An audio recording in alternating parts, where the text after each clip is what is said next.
segunda venida del Señor. O sea, uno de cada 25 versículos mencionan ese acontecimiento. Y desde sus comienzos la iglesia primitiva predicó y enseñó y esperó el regreso de Cristo. De hecho, un historiador cristiano dijo que la iglesia primitiva no pensaba primordialmente en la muerte o en el cielo, sino en la segunda venida del Señor. No estaban pensando en un hueco en la tierra llamado tumba. Más bien esperaban un hueco en el cielo llamado gloria. No estaban esperando al enterrador, sino al transformador. Hermosa manera de pensar, ¿no le parece? Muchas veces escuchamos a pastores, maestros, teólogos y líderes cristianos hablar de las señales de los tiempos y dicen, bueno, siempre las hemos tenido, siempre hemos tenido guerras, hambrunas, pestilencias y apostasías. Pero recordemos lo que Jesús dijo en Mateo 24:33, cuando veáis todas estas cosas, conoced que está a la puerta. Pero un poco más antes, en Mateo 24:8, Jesús había dicho, y todo esto será principio de dolores. En el original, la palabra dolores hace referencia a los dolores de parto. ¿Qué sabemos los hombres de los dolores de parto? Nada, gracias a Dios. ¿Por qué es que la mayoría de los bebés generalmente nacen en horas de la madrugada? La esposa le dice a su esposo, querido, siento los primeros dolores. Y ese pobre hombre no sabe qué hacer. Trata de que su esposa permanezca en calma, pero él mismo no es más que un manojo de nervios. Y cuando la esposa le dice que tiene dolores más frecuentes y que ya está lista para dar a luz, él no le dice, quisiera estar en tu lugar para ayudarte. Así que los hombres no sabemos nada de los dolores de parto, que parecen ser más intensos que un martillazo en el dedo pulgar o en cualquier otro dedo. Y como nosotros los hombres nada sabemos de dolores de parto, rápidamente llevamos a nuestras esposas a la clínica o al hospital para que ella dé a luz al bebé.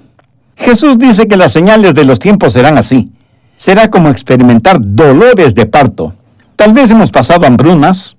Sabemos lo que son las pestilencias. Obviamente sabemos lo que son las guerras, aunque no estemos en las Fuerzas Armadas. Todo esto lo sabemos.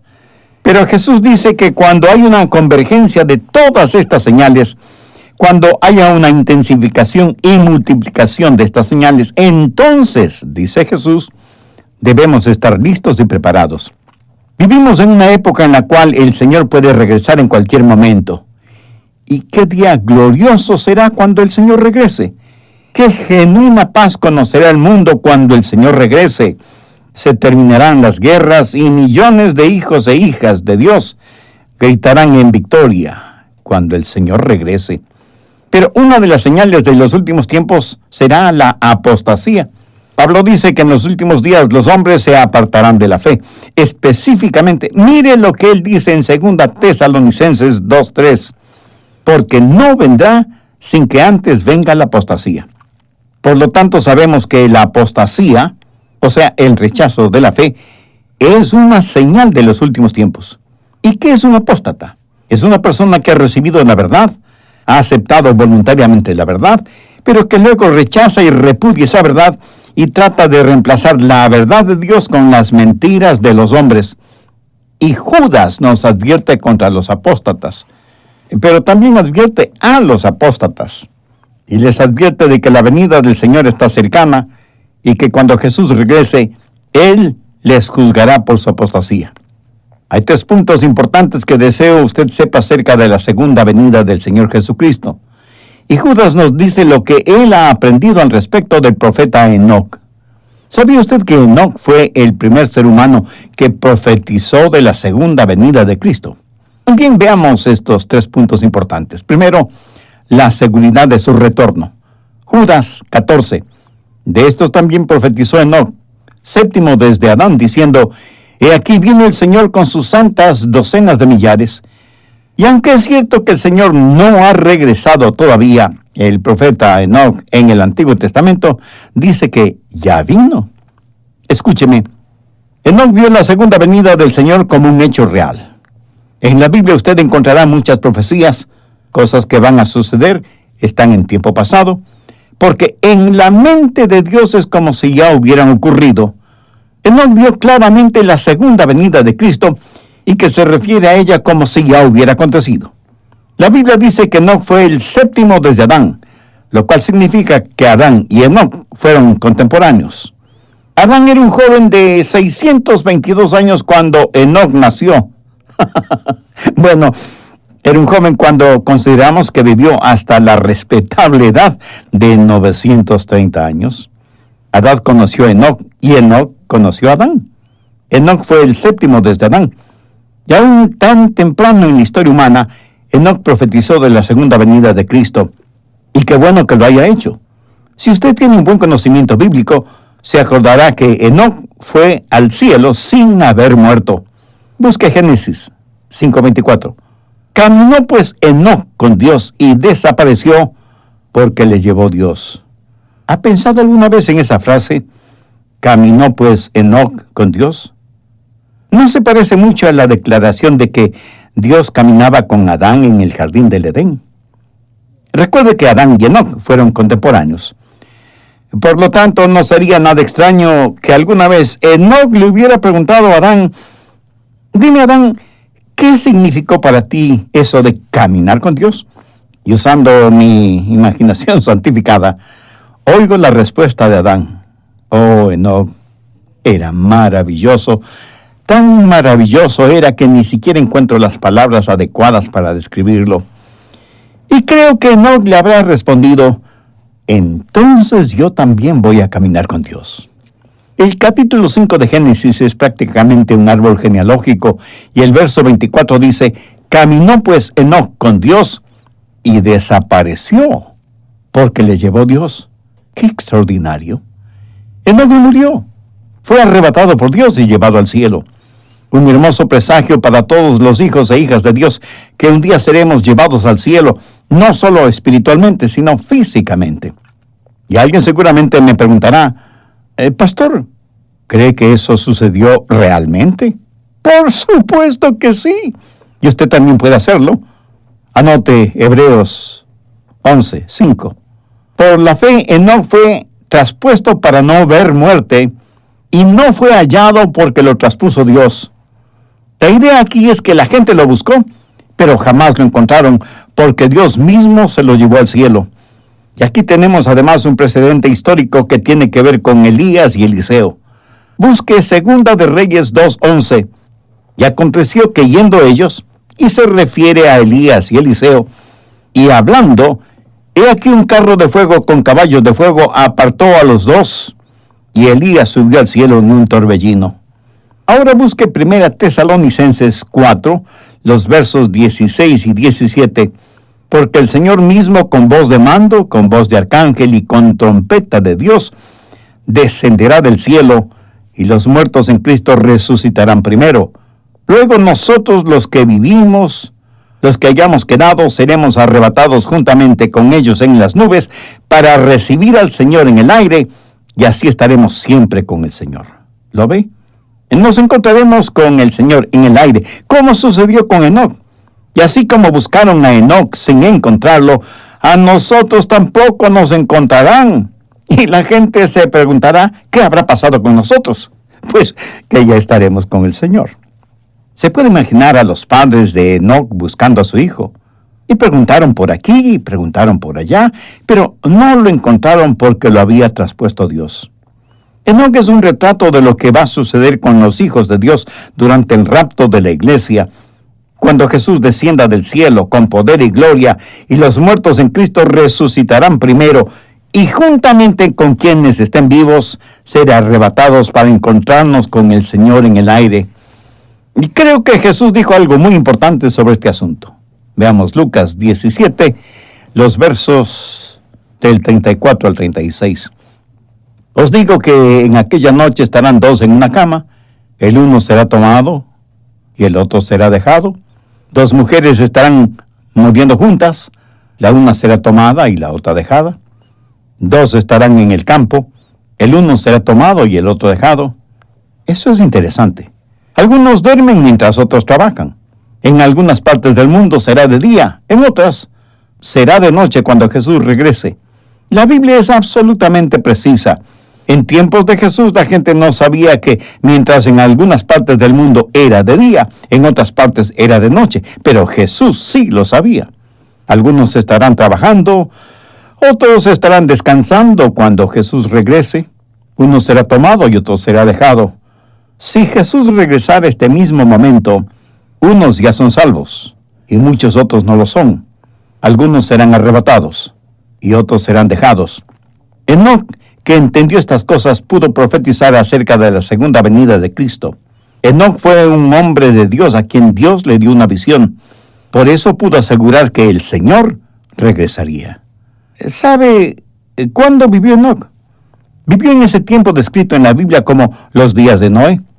Como Enoc vivió antes del diluvio, los días de Enoc y los días de Noé son los mismos. Jesús dijo en Mateo 24:37, mas como en los días de Noé, así será la venida del Hijo del Hombre. Ahora ponga atención a lo que Jesús sigue diciendo en el verso 38, porque como en los días antes del diluvio estaban comiendo y bebiendo, casándose y dándose en casamiento, hasta el día en que Noé entró en el arca. Y como Enoc vivió antes del diluvio, él no solo es un profeta de ese tiempo, sino que también su época es un cuadro de la época en la cual estamos viviendo. ¿Y cómo fueron los días de Noé? Fueron días de anarquía y violencia. Vea lo que dice Génesis 6:11. Y se corrompió la tierra delante de Dios, y estaba la tierra llena de violencia. Violencia era la marca de esos días, y violencia es la marca de nuestros días. Y no estoy hablando de guerras y rumores de guerras. Estoy hablando de la violencia generalizada, la que vemos todos los días en la televisión, de la que nos informan todos los días los periódicos. Y aunque el mundo ha sufrido 2 guerras mundiales, parece que estamos viviendo al borde de una tercera guerra mundial. Si yo no conociera y creyera en el Señor Jesucristo, sería el pesimista número 1 del mundo. La historia es como una tragedia de Miguel de Cervantes o William Shakespeare. Nada parece evitar esas tragedias literarias, pero así mismo es la historia. Conflictos por todas partes, revoluciones, huelgas, desacato a la autoridad, moralidad por mayoría de votos, mentiras repetidas tan continuamente que terminan por parecer verdades, especialmente en el campo político y religioso. La hambruna es el pan de cada día de millones de seres humanos. Nadie está seguro caminando en las calles de su propio vecindario. Las casas parecen cárceles por las protecciones de hierro en puertas y ventanas, y ni siquiera las alarmas de seguridad son tan seguras para protegernos de robos y violencias. Los días de Enoc no solo fueron días de anarquía, sino de apostasía. Vayamos a Génesis 6:5. Y vio Jehová que la maldad de los hombres era mucha en la tierra, y que todo designio de los pensamientos del corazón de ellos era de continuo solamente el mal. La frase designios de los pensamientos significa que ellos en forma muy cuidadosa se inventaban malvadas e impías filosofías. Dejaron de lado los mandamientos, estatutos y ordenanzas de Dios para seguir filosofías humanas, teologías moldeadas de acuerdo a sus intereses personales. Trataron de forzar a Dios dentro de sus moldes sucios y malvados. Así fueron los días de Enoc, días de anarquía, días de apostasía, pero primordialmente fueron días de apatía. En las arenas religiosas del mundo tenemos a los fanáticos, que Dios nos libre de ellos, a los fervorosos, que Dios nos dé más de ellos, y a los apáticos, que Dios tenga misericordia de ellos. Ahora, ¿en qué categoría se catalogaría usted? No hay nada más peligroso que un fanático religioso. No hay nada más inspirador que un creyente fervoroso. Y en general, no hay nada que nos cause más disgusto que una persona apática. Anhelo que usted sea una persona fervorosa en las cosas de Dios. Por eso, Dios en esta generación actual y por medio de su tierno Espíritu Santo, pide, suplica, ruega a los seres humanos que se arrepientan y dejen sus malvados caminos. Y Jesús dice que los hombres están comiendo, bebiendo, divirtiéndose, viviendo lo que consideran la dolce vita. Se ríen, danzan, fornican, mienten, estafan, procuran llegar a la cúspide del éxito, pero no dedican ni uno solo de sus pensamientos a Dios. Parece que estamos cloroformados, atontados, anestesiados por el espíritu de la época presente. Sin embargo, el diluvio se aproxima. El juicio de Dios es inminente, y cuando eso suceda, todos los que estén fuera del arca, o sea, todos los que no tengan a Cristo en sus vidas, perecerán eternamente. Pero en la actualidad muchos se comportan exactamente como en los días de Noé, porque mientras Noé construía el arca en la cual su familia y él se salvarían, no dejaba de predicar acerca del inminente juicio de Dios. ¿Y qué es lo que hacía la gente inconversa? Se burlaba de él y su mensaje. Muchos decían probablemente que Noé no era más que un viejo decrépito que, debido a su edad, tenía alucinaciones religiosas. En segundo lugar, la severidad de su retorno. ¿Por qué o para qué Jesús regresa? Leamos Judas 15, para hacer juicio contra todos. El Señor regresa como juez. La primera vez Él vino como Salvador, la segunda vez vendrá como juez. Y usted tendrá que enfrentarlo como su Salvador o como su juez. Pero usted estará delante de Él. Es más, un día usted doblará sus rodillas delante de Jesús. Anote al margen Romanos 14:11. Vivo yo, dice el Señor, que ante mí se doblará toda rodilla y toda lengua confesará a Dios. Un día todos los seres humanos confesarán que Jesucristo es el Señor y serán salvos. Otros negarán que Jesucristo es el Señor y serán condenados. Porque si usted no se ha arrepentido de sus pecados, Jesús no será su Salvador, sino su juez. Y cuando Jesús regrese, su alma se reincorporará a su cuerpo para estar frente a Jesús en el día del juicio, porque el Padre le ha dado autoridad a su Hijo para que sea el juez. Escúcheme, el mismo Señor Jesucristo que hoy quiere ser su Salvador, si usted no lo acepta, un día será su juez. Sea que usted lo acepte o no, la primera vez Él vino para redimir, la segunda vez vendrá para juzgar, y su juzgamiento totalmente imparcial será muy severo. Y es precisamente debido a la severidad de su juicio que Él no ha regresado todavía. El apóstol Pedro dijo, el Señor no retarda su promesa, sino que es paciente para con nosotros, no queriendo que ninguno perezca, sino que todos procedan al arrepentimiento. Y esto está muy bien ilustrado en la vida de Enoc. Recuerde que Enoc caminó con Dios después de haber engendrado a Matusalén. Y cuando Enoc tuvo a ese su pequeño hijito en sus brazos, no tenía ni la menor idea de lo significativa que iba a ser esa vida. ¿Sabe lo que significa ese nombre? Matusalén. No solo el nombre es fuera de lo común, sino también su significado. Matusalén quiere decir literalmente, cuando muera, será enviado. ¿Le pondría usted ese nombre a un hijo suyo? Probablemente no. Cuando muera, será enviado. Y surge una pregunta lógica. ¿Qué es ser enviado? Pues el diluvio. Dios le dio a Enoc no solo inspiración, sino también revelación de lo que Dios iba a hacer. Es como si Dios le hubiera dicho a Enoc, cuando tu hijo muera, entonces enviaré juicio sobre la tierra. Y alguien seguramente me preguntará, Pastor Rogers, aunque ese sea en hebreo el extraño significado del nombre Matusalén, ¿cree usted en verdad que Dios envió el diluvio después de la muerte de Matusalén? Absolutamente. De hecho, cualquiera de ustedes con su Biblia y un conocimiento básico de aritmética puede comprobarlo. El diluvio fue una realidad después de la muerte de Matusalén. ¿Entiende por qué Matusalén vivió tantos años? Porque Dios, que es paciente para con nosotros, no quiere que ninguno perezca, sino que todos procedan al arrepentimiento. De paso, ¿sabe cuántos años vivió Matusalén? 969 años. es el ser humano que más años ha vivido. Por eso, en forma popular, cuando nos referimos a personas o cosas que tienen muchos años, decimos, tan o más viejo que Matusalén. ¿Ha escuchado la adivinanza que dice, ¿quién es la persona que ha vivido más años y que murió antes de su padre? ¿Sabe la respuesta? Pues, Matusalén. Y de inmediato usted me dice, un momentito, pastor, ¿cómo pudo Matusalén morir antes que su padre? Y aún admitiendo esa posibilidad, o esa imposibilidad más bien, ¿no sería el padre de Matusalén más viejo que su hijo? Bien, primero le felicito por su pregunta, demuestra que piensa.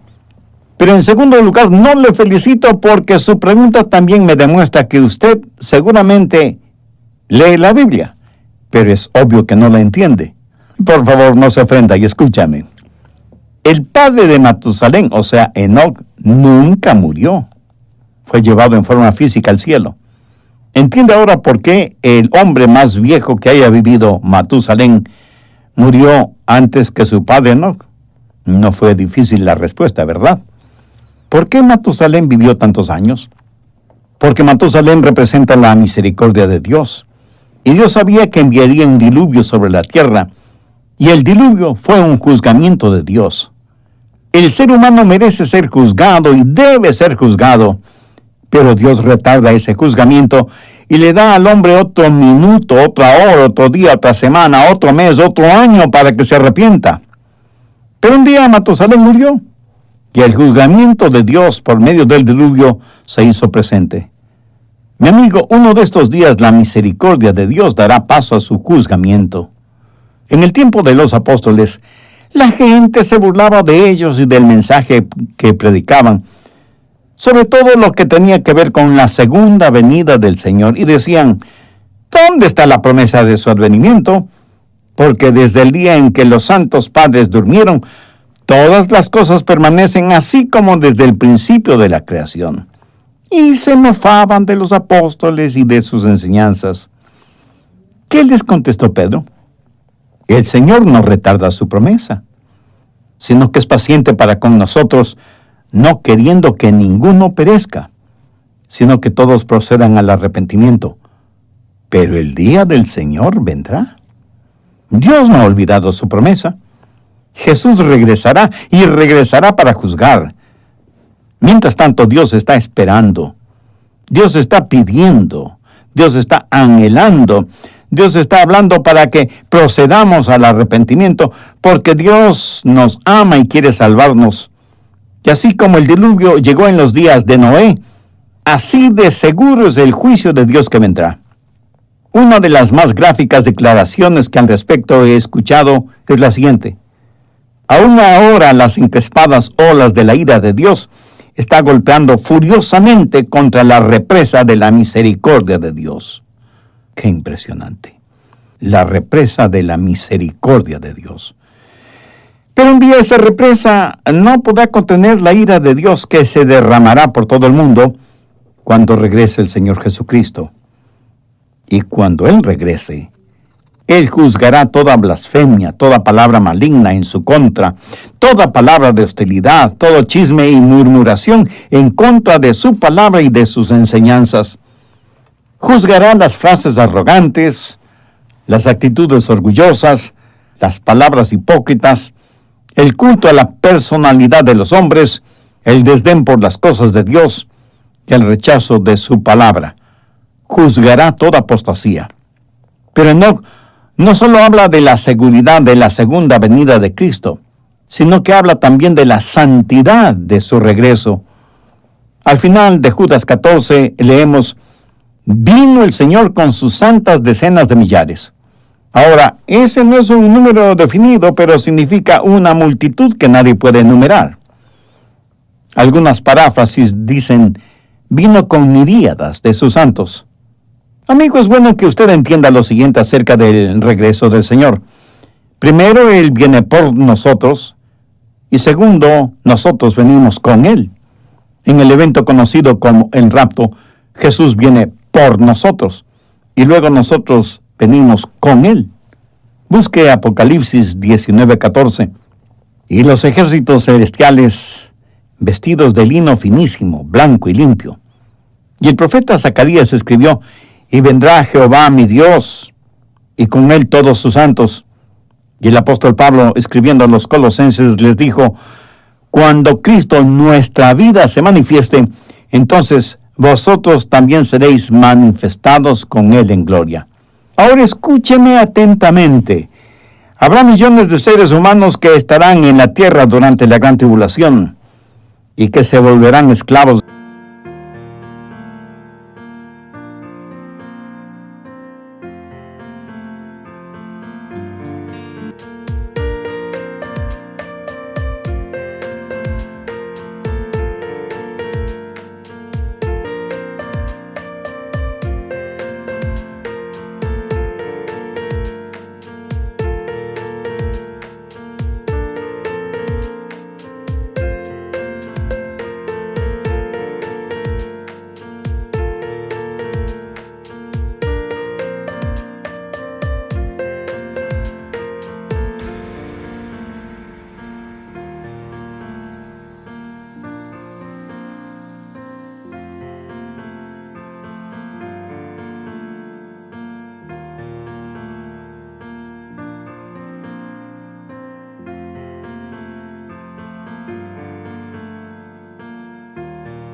¿Piensa que Jesús nos hubiera enseñado a orar de esa manera si eso no fuera cierto?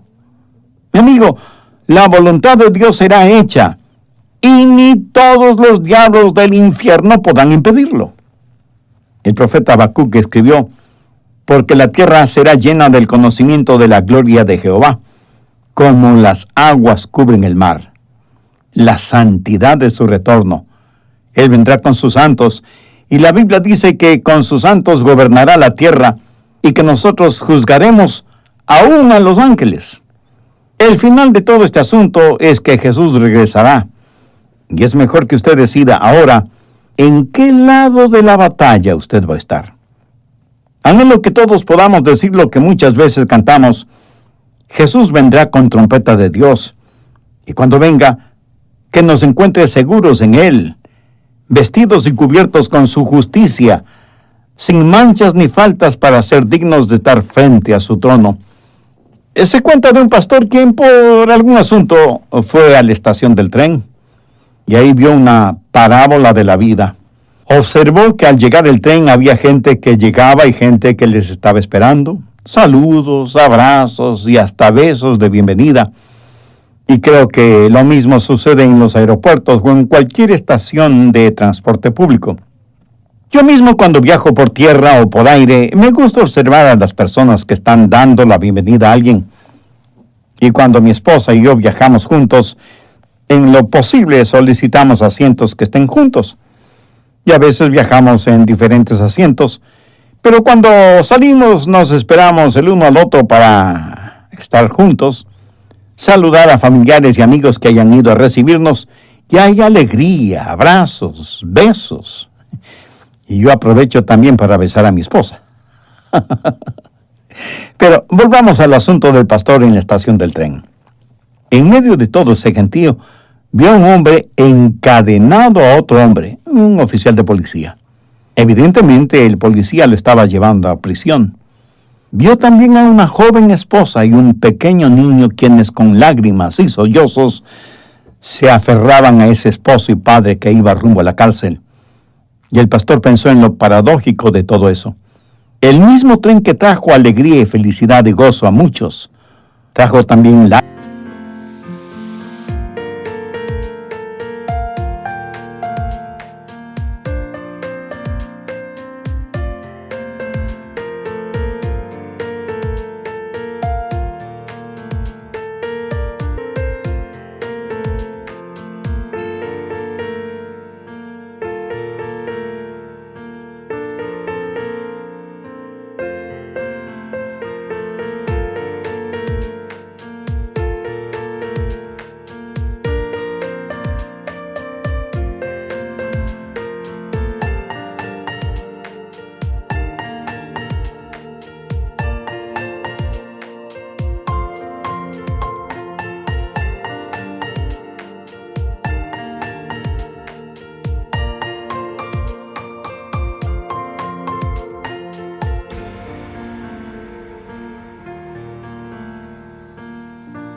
anhelo de aquellos que están desesperados.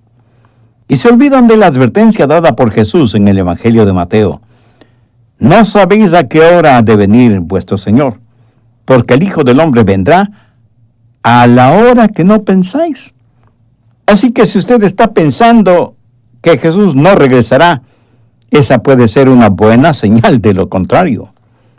¿Sabe usted con absoluta seguridad que es salvo? Recuerde que no es salvo por pertenecer a una determinada denominación o a una determinada iglesia. Tampoco es salvo porque diezma fielmente, o porque es parte del coro de la iglesia, o porque enseña en la escuela dominical, o es el jefe de los diáconos en su iglesia, o porque ya se ha bautizado. No. Se salva al obedecer lo que enseña la palabra de Dios. Cree en el Señor Jesucristo y será salvo. ¿Ha hecho usted esa decisión espiritual? Si hasta ahora no la ha hecho, ¿no le gustaría hacerla ahora mismo? Si es así, yo voy a orar una sencilla oración para que le sirva a usted de guía. Pero usted ore con sus propias palabras, diciéndolas con fe, con sinceridad, con convicción. Señor Dios, me parece increíble que se me haga tan difícil el conversar contigo, pero aquí estoy reconociéndome pecador y perdido, confiando únicamente en tu gracia y misericordia, no por algún mérito propio, sino depositando mi confianza en los méritos de tu Hijo, el Señor Jesucristo. Señor Jesús, nunca podré agradecerte lo suficiente por haber sacrificado tu propia vida en la cruz para perdonar mis pecados, para limpiarme, para sanarme espiritualmente y para hacerme una nueva criatura. Pero sí puedo invitarte a que vengas a morar en mi corazón y seas mi Salvador y mi Señor. Sí puedo poner en tus manos el control de mi vida. Y sí puedo pedirte que me hagas un instrumento útil y de bendición en tus manos. Úsame como un vivo testimonio de tu gracia, misericordia y amor. Lo pido en tu santo nombre. Amén. Si usted hizo esa decisión espiritual, dice la Biblia que hay alegría en el cielo por su arrepentimiento. Quisiera compartir su decisión espiritual con nosotros. Entonces le invito para que nos escriba y nos cuente al respecto.